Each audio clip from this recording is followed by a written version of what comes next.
The folks have waited long enough. Oops, LinkedIn says you're not approved. Screw you, LinkedIn. Whatever. Okay, we're still live. LinkedIn doesn't want to see me live. That's okay. I don't want to see them either. What's up, everybody? Jim Edwards here, along with Fuzzy Dean. That's going to be your political name now. Fuzzy Dean Edelson. Fuzzy. I think this is part of the whole. You're finger pointing. And I don't know, man. You're fading out on me. Okay, this is how we can know in the comments. And you are too, Jim. You're freezing. You keep saying I'm freezing, but everybody who's watching us live, is it me freezing or is it Dean freezing? You got to let me know. I can talk. I can talk all day. Yeah. But you got to let me know, is it? I'm going to refresh. Refresh what? You're going to go take a shower? No. I'm just going to refresh my thingy here. You're going to refresh your thingy. Okay. There we go. So. Nah. Up. Alberto is saying it's Dean. Oh, he left. Uh-oh. Okay, well, I'm going to have to carry the show by myself for a minute, and we'll see if Dean shows back. They're all saying it's you, Dean. It's not me. How's it now? Finger pointer. It seems better. Don't turn the green screen back on. I won't. Because green screen is reserved for the left side of the screen. So anyway. I'm glad you're here. So what did you want to talk to me about before I went live when you're like, wait, let's talk about what we're going to talk about? Nope. I pushed the button. Bink. There you go. Okay. So what do you want to talk about today? I have a couple of ideas. Let's go. Go with it. Why I hate people. Is that a bad idea? Yeah, but see, that's the thing. People already know about you, so there's nothing new there. That's old news. Okay. Had a couple other ideas then. All right. Why people love Jim Edwards? When hooks go wrong. Oh, that's a good one. And what do you think of social media engagement posts? What are your 4 most hated social media engagement posts? So I thought those would be a couple fun things for us to talk about. One, though, about when hooks go wrong. I got a story for you, Dean. Okay. So this guy, he gets my book, reads my book.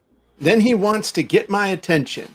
He wants to get the attention of a bunch of people over in the ClickFunnels Facebook group. So he makes a post and he says something to the effect of, I thought Jim Edwards' book was great, but he does something that really pissed me off. And then he starts talking about like 2 places in the book where I say, 99% of the time you want to do this and 99% of people will do this. And it's just a turn of phrase. Okay. Nothing too crazy. It's not like I'm giving him statistics about whether he's going to get, colon rot or something. It's just a turn of phrase. So then he and a couple other guys start getting into a discussion that it reminds me of a couple of really simple kids at the community pool having a fight with pool noodles. There's not a lot of impact, but it's kind of fun to watch. So finally, after the whole weekend, but I didn't say a word because all he's trying to do is get me to interact. Engage. That's right. And so finally, all I did was I went in there and I dropped a link to a book on Amazon called How to Lie with Statistics. So he was so weirded out about the fact that I had, used this 99% thing. And all I did was just drop it and didn't make any other comments. But it did make me think, we're always talking about hooks and how important hooks are and stuff. But what do you do when a hook goes wrong? And why does a hook go wrong? And I'll stop talking for a second and allow you to respond. Sure. So do you want me to address the first part, which is about social engagement first? Or... No. That's the dessert for later. And by the way, everybody, thanks for joining us. Please, let's get the conversation started. Feel free to ask us a question about copywriting. Please comment, please tag somebody. As a reminder, our social media runs on likes, shares, comments, and reactions. So please do all of the above. You can even share your favorite GIF that represents what we're talking about, or maybe not even that, but just we'd love to hear from you in the comments. And we're doing something new this week too. I mean, we did something new last week with this, and now you're taking it a bit further. Tell the folks what your reach is and who we're broadcasting to right now. So we're doing something different. It used to be we only went live in my Facebook group, the Sales Copywriting Content Marketing Hacks group in Facebook. And so we started using StreamYard. And now, right now, we're simultaneously going live on my, oh man, we're not live in one spot where we should be. Duh. So, oh man, I outsmarted myself. So right now we're only live on my profile, my page, my YouTube channel, and we're doing Periscope, but I forgot to go live in the group. Oh. Dang it. Oh, well, I'll do better next time. Turn it on? Maybe I can.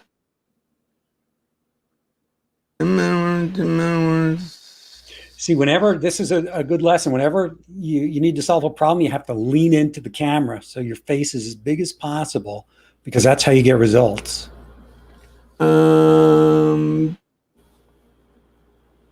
Oh, cool, dude. I just added it. So now we're live in the group too. So that should increase our So welcome those people. What are you, the puppet master? Welcome those people now, Jim. Jim. Hey everybody in the Sales Copywriting and Content Marketing Hacks group on Facebook. I'm sorry I neglected to include you in the original broadcast, but now I've added you as an afterthought. Please don't take it personally. The little icons are too small and my vision isn't all that great. So. We're here with Dean Edelson, and we're talking. That's why the numbers are going up now, because I was like, damn, okay. I was like, why is nobody here? Did I piss someone off? It's only Tuesday. So look, we've got Hiskiel Bhatti has a question down here. He says, what's important, copy or good design? We'll answer that later. When I talk about hook, that is a good question. So what happens when hooks go wrong? The first thing that happens is you lose your audience. Mm-hmm. Every single time. Conversions go way down. You confuse them. So hooks can go wrong in any number of ways. One, if you don't know your target audience and you don't speak to them in the way they want to be spoken to or need to be spoken to, they're going to get to your copy, your headline, your hook, and go, how does this relate to me? Right. I'm confused. That's on a good side. On a real bad side, your hook can alienate people and cause them to hate you. Especially, no, seriously. Oh, that's the extreme. Well, we live in an era of extremes, Dean. I want to warn the folks about what can happen. Yeah. So the thing is, if your hook is way off, at a minimum, you're going to lose people. You're not going to make any sales. At a maximum, you're going to irritate people. You're going to lose followers. You're going to lose subscribers, and you're going to have people drinking the haterade on you for weeks, if not months, if you do it wrong. Right. And you'll get posts like Jim just had about 99%. Right. They'll rag on you incessantly. So you got to go. He wasn't ragging. He was actually trying to be cute and quippy and cool and stuff. It wasn't. So what you just said is critical about hooks going south, because the way you explained it, I thought he was somebody who was like, it's the person who, it's like the stand-up comic who's performing for a room of 200 people and one person is not laughing and they focus on the one person who's not laughing. Right? Right. It's no different.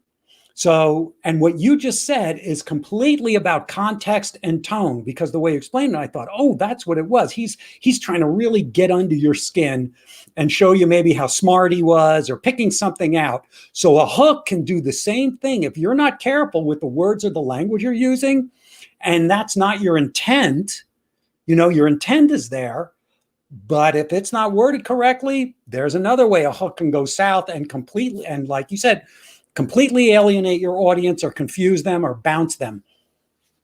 Absolutely. So that's why it's important to be very, very careful and thoughtful about your hook, because the hook is the most important mechanism in virtually any sales message for getting the right people to stop what they're doing, pre-frame them for what's coming next, and get them to pay attention to what you have to say. And on the converse, the opposite of that can end up like you're in a headlock in a bar fight with a nasty bar rag in your face and somebody hitting you over the head with a stool, right? You know how that goes, Dean, right? You've been there. I've been in a bar fight. Have you really? I have, and I don't drink, but I remember, and I'll tell you, here it is. So it was a good friend of mine he's one of the best comedians in the world. Okay. Really famous comedian. So I was invited to his bachelor party. Oh, Lord. So I went to his bachelor party, and they decided to rent this bus and take all of the guys all around town. And they went bar hopping. And so we went into this bar, and I weigh 135 pounds and I'm 5'11". I'm just a rail. I'm a beanpole. I'm the skinniest person. I look like if you just went, you'd blow me over. All of this guy's friends, they're ex-football players. They're huge. And I'm in a bar, and these guys, they're drunk, and they pick a fight with somebody like one of the regulars, and it's like, and I toss myself into this bar fight, like start trying to break it up. So I was in a bar fight. I also got in a fight too. I don't know. I was at a Falcons game when they played the New York Jets. This was years ago. Oh, it was a hockey. It may have been it was a Flames game, and they were playing the New York Rangers. Big difference between football and hockey. You must be wasted. I remember when I was in college, the one way I used to make money on the weekends is our fraternity brothers would go to Atlanta Stadium, and we would sell concessions. We'd sell beer and popcorn and peanuts and stuff. So that's why I confused it. But when I was at college, I was at a Atlanta Hawks, the hockey team, right? Atlanta Hawks were playing the Rangers. Fight broke out. I leapt into the middle of that thing because I hate fighting. I just hate it. So I'm going, will you guys cut it out? It's the dumbest thing you could ever do. Yeah, that's like sticking your hand into a dog fight and trying to break the dog up. Yeah, don't do that. I didn't say I was smart. Okay, well, let's just stop this right here. So the bottom line is... now tell me, those stories, those are good hooks. They could be if you advertise them the right way. What you can learn about sales copy from a bar fight where Dean was almost killed by an entire football team. There you go. Snappy hook. Sonny says, I'm ready. Let's do it. Oh, you want to fight, Sonny? Huh? Just playing. Sonny's my buddy. That's all Jim has to hear. The cockles go up on the back of his neck. I pull my pickle out, and I know it's on. All right, let's hit some of these questions, and then we're going to talk about these social media engagement posts that are getting out of control. All right, yeah. First one, anyway, Mr. Bhatti says, "What's in, huh? Hiscayo? I know. What's important, copy or good design? If you had to choose between the two, you would obviously choose copy with a very plain design. In other words, if you don't know anything about design, take the anti-design route. Kind of like Gary Halbert with his Gary Halbert letter, the way he published that online. Oh, yeah. Just don't do any design other than just basic stuff. Yeah. The same thing. You can look, a great marketer, Frank Kern. It's a plain text guy, just black text on white pages and converts like crazy. Great copy will always outperform. Good design is there to support the copy, not the other way around. Yeah. Yeah. You've got to get your messaging down first. So here's Gary's at the GaryHalbertLetter.com, which if you've never been there, you really should go there. You can learn a lot for free just looking at his newsletter archive. But I mean, Gary did a lot of business on the internet with a sales letter that looked like this. Yeah. I mean, on the internet. Ugly. They're called ugly sales letters. Yeah. I may have to do something like this again. What's all that's old is new again. Yeah. So that's but again, just to finish the thought, you can have an amazing design. Like on Funnel Fridays, we give away great share funnels. I mean, we give away thousands of dollars worth of beautifully designed share funnels every Friday. But if your copy sucks, then your copy sucks. And the great design won't overcome crap copy. Exactly. So, okay. Here's one from Shane. Shane says, my biggest question would be how to create my avatar on Facebook. My niche is how to do sales copywriting, but I haven't figured out who to target. So, Dean, so you got a couple of questions there. So, I mean, the first one is just a function of, okay, how do you find your avatar on Facebook? And my question to you, Shane, is when you write copy, who do you write copy for? Who do you love writing copy for? First, I would ask, are you great at email copy? Are you great at video sales letters? Are you great at sales letters? Are you great at ad copy? Are you great at webinar copy? So that would be the first thing. What do you love writing? And if you've had clients in the past or you've had some freelance jobs, think, okay, what do I enjoy the most? Oh man, let's see. Maybe it was, I really love writing for real estate investors because I had 2 good experiences and I loved researching and finding out about real estate. Start there. It's better to get very specific and narrow into who you're targeting. So find out, who do you want to serve? Who do you want to serve? That's the biggest. Who do you want to serve? Who? I would the only thing I would add to that is I got a buddy of mine who I haven't talked to in a while, but still my friend. But he made a very nice 6-figure, like multiple 6-figure. You know, some people say, I make 6 figures. It's like $100,001 and they barely scraped over it because their mom gave them 20 grand to make their rent. That's still a great living as a freelancer. I understand, but this dude's doing $300,000 a year doing nothing but writing, wait for it, writing product descriptions for Amazon sellers. Perfect. And that's all he did. You would pay him around $3,000 just to write your Amazon description. That's it. And I've got a friend who does the same thing. Yeah.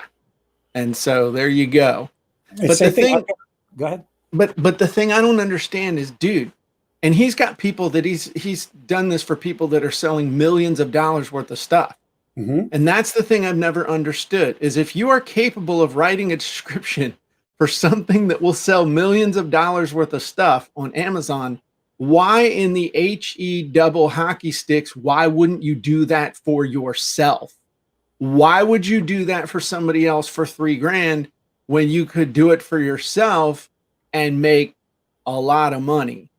The other thing too is, Jim, I agree with you. And it depends on somebody's personality because they may not want to create their own product. You can make the face, go ahead. But there are a lot of freelancers who do that. And so here's my other point.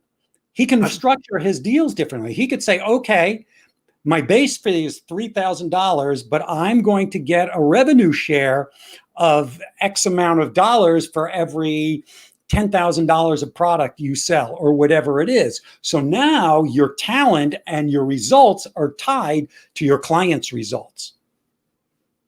Yes. And I made the face because I didn't give you all the information. Oh. Many of the products he's done this for are not unique to the people who are selling them. He's doing e-com stuff. So, you know, potions and supplements and all this private label stuff where they're coming off a factory thing in China and just putting different labels on the stuff. It's like, oh, pink, poo, pee. And, you know. I get it. You are pure 100% entrepreneur, Jim. There are people, and I know them, and I've got friends who just rather write and they don't want to have their own business, even though they're getting these incredible results and making a ton of money for their clients. But they already have a business. They don't want a business, but they have a business. They have a business writing copy for other people. You're trying to change someone's belief system. Well, that's my job. If they're wrong, I have to show them the error of their ways. All right, that's a good one. That's good. That's good. Oh man, biggest question. How about the balance between polarizing to connect with your right fit clients, e.g., not being vanilla? Okay, first off, I like vanilla. It's my favorite ice cream. However, I understand what Joe is asking. Would you like to go first on this one again, or can I go first? Well, the fact that you said, can I go first, leads me to believe there's a preference. I think that I'd like to go first on this one. And so as someone who has never shied away from being polarizing, I remember exactly where I was when I heard this phrase. I remember exactly who said it to me and where I was. It was February of 2003. I was in Ybor City in Tampa, Florida. I was at it was February, if I didn't say that already. I was at a mastermind meeting. I met a guy named Matt Fury, who is a very polarizing person. And he looked at me. I had just released my book, Turn Words into Traffic, that I had written, co-authored with my dad. And he looked at me and he said, I just bought your book. It's amazing. You're selling it way too cheap. And then he said something I'll never forget. He was talking about his business and how he built his persona. And he said, love me, hate me, there's no money in the middle.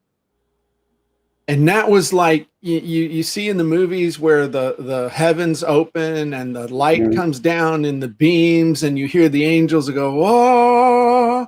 And I said, oh my God, there it is. And then that weekend, I like outlined my blog. I got to tell you blog, which was my thing for 10 years and a whole bunch of stuff that I did. But the thing is, I have learned over the years that you have to make people make a decision about you.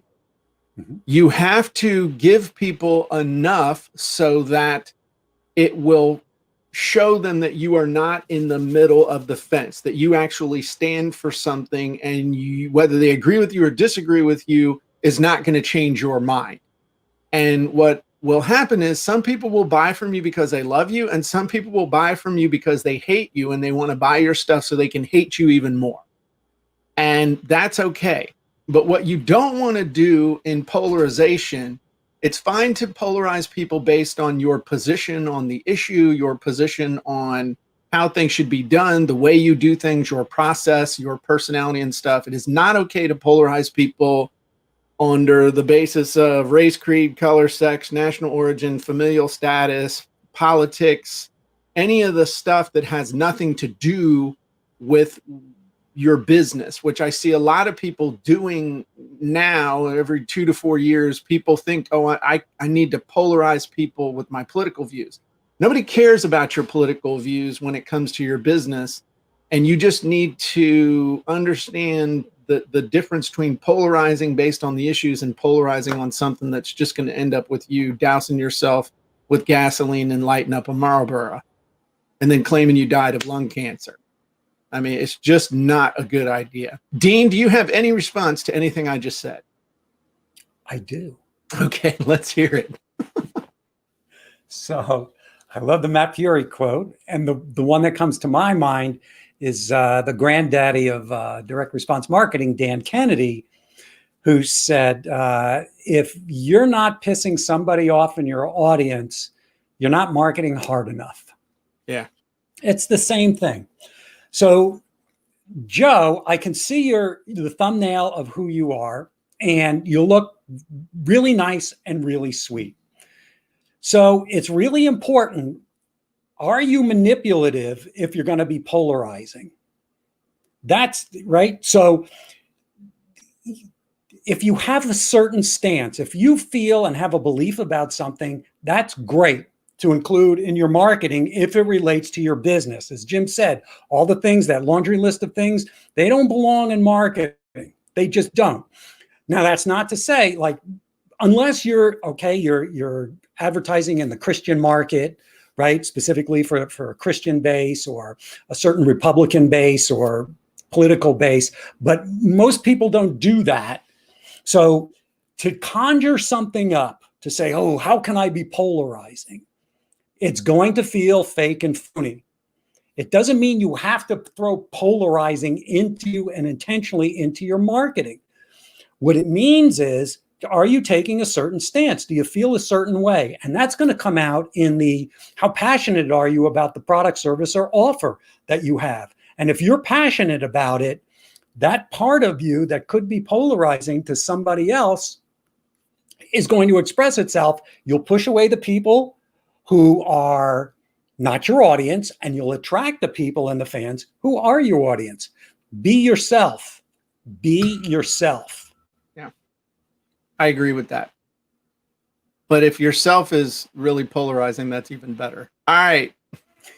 Zaid says, but it's a common question, for people who are, I'm not intentionally polarizing. I don't like doing it. It's just not who I am. But you do it so naturally. I don't understand why you would even say that. Am I? I don't see myself that way, though. I see myself as like milquetoast. And are you like paranoid now just because I said that?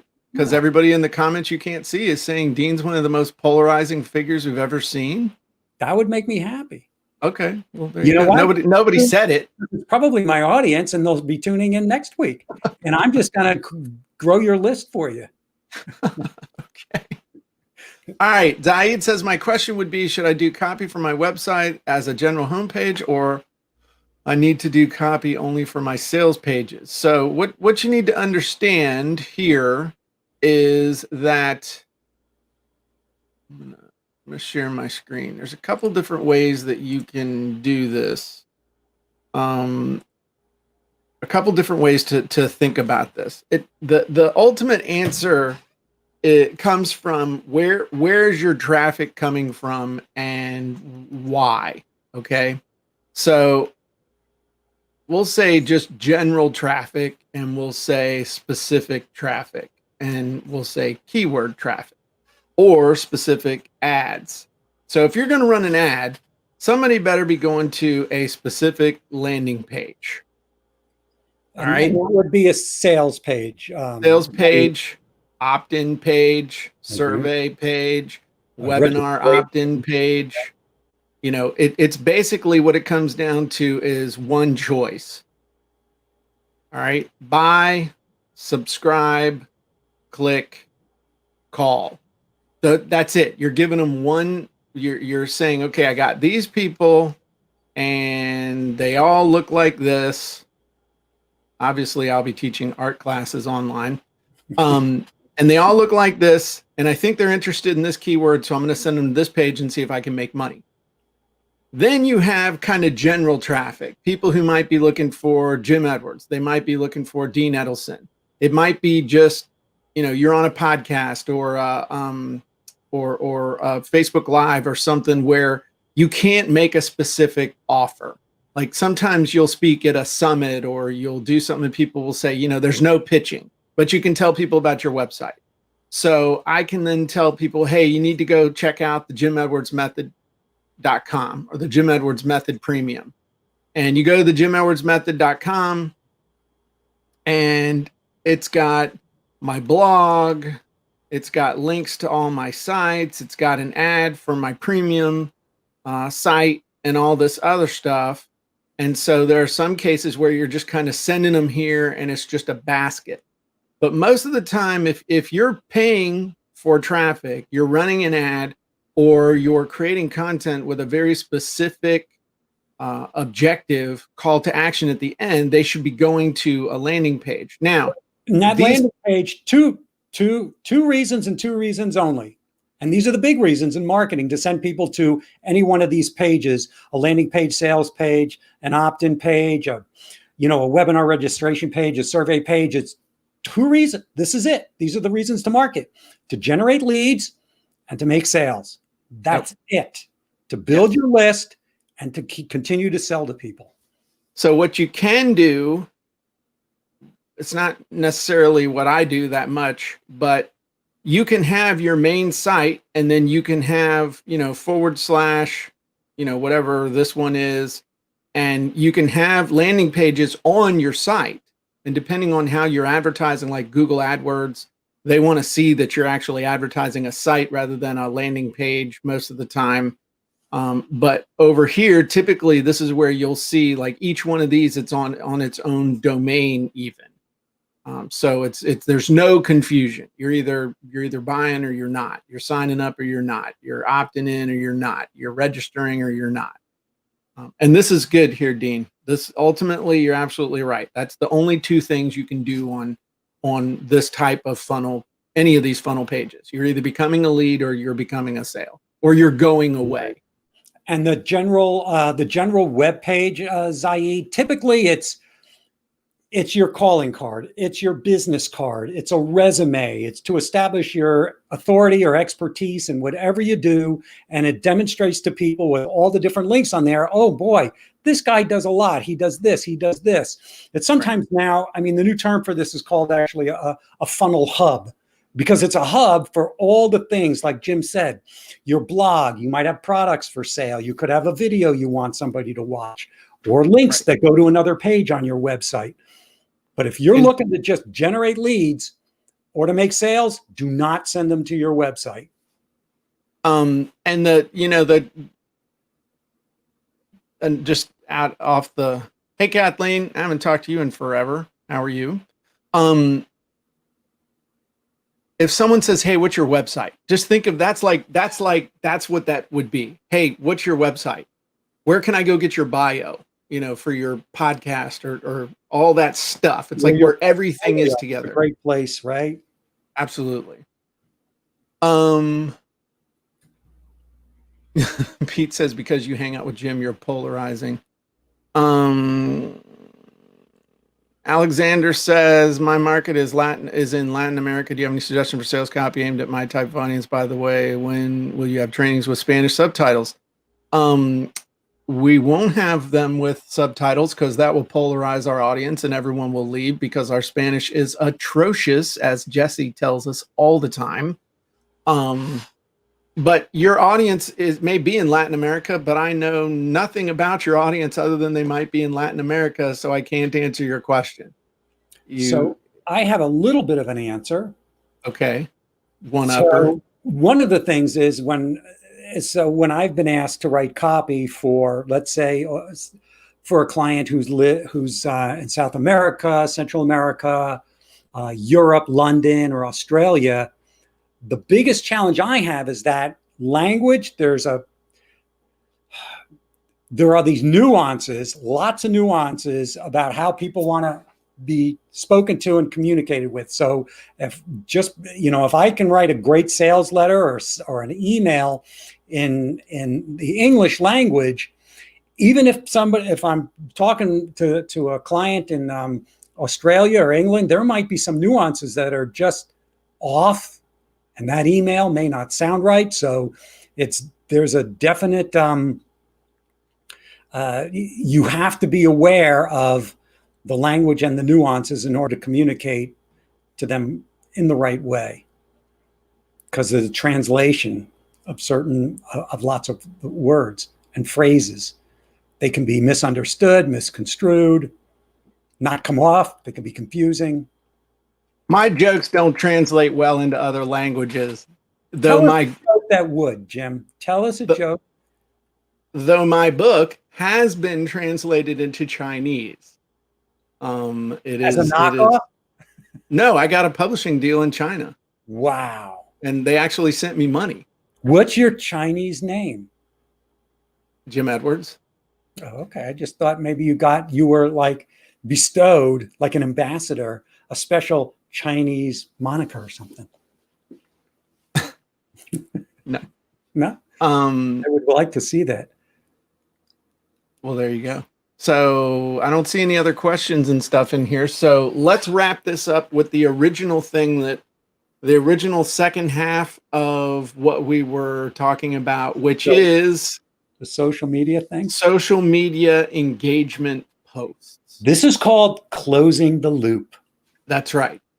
Sonny says, Jim, I finished your book last night, and that's an open loop. We don't know whether Sonny liked it or not. It says LOL. She laughed when she finished. LOL, I just finished your book last night. Okay. Well, Sonny, don't leave us hanging. So I think that these posts are getting out of control because you're not seeing any. Maybe it's just me. Maybe the algorithm's like, hey, let's piss Jim off. Let's show him nothing but social engagement posts. Let's only show him what books are you reading right now, and what do you enjoy about them, or what are your 4 favorite online business tools, or what's an alternative to blank, or finish this sentence. I really wish I could blank. I really wish I could stab my eyes out with a pair of scissors if I see another one of these damn posts. What's the most important thing in marketing? And that's what do you your favorite marketer? Best school in the country. That's right. You've got a lot of time on your hands if you're making those posts. And then Right. personally, I'll be polarizing here. It's a waste of your life Right. to be making, because so let's say somebody answered, what are you going to do with that information? Are you Nothing. going to do something with it? Probably not. I have, when I've been looking for like a word or a way to phrase something differently That's in my own group, There's I will. Intent. Right. I'll put it in there and be like, what's another way to say this?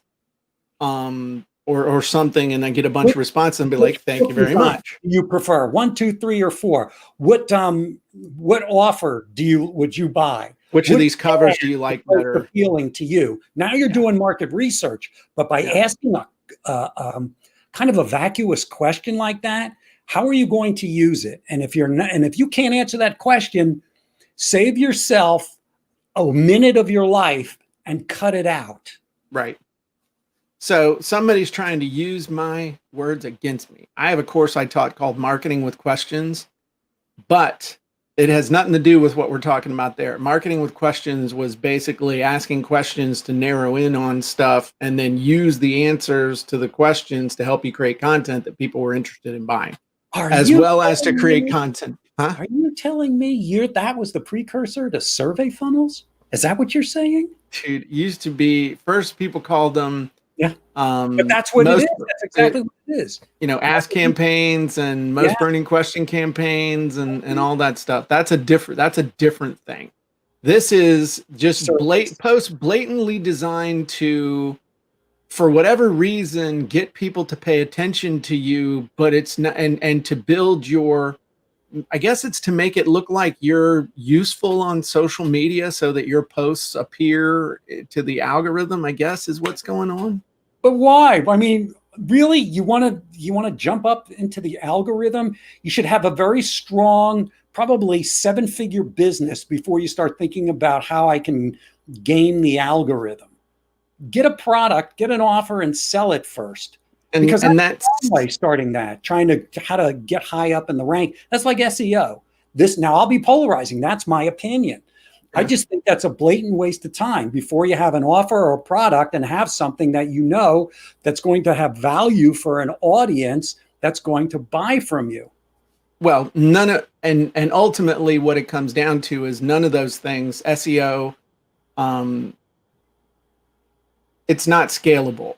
The only thing that is scalable is buying ads and recruiting affiliates to run ads for you, basically. That's right. That's the only thing that's scalable. Your horn. That's what they do. Yeah.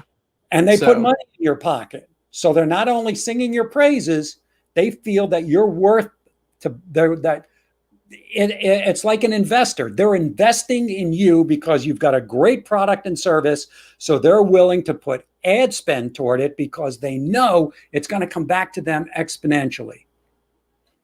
That's what an affiliate is. Affiliate is your investor in the online game. Yeah, that is true. That is true. Well, there you go. Somebody says they're just checking who is online, add you to friends, and invite you to their groups or market to you. Maybe.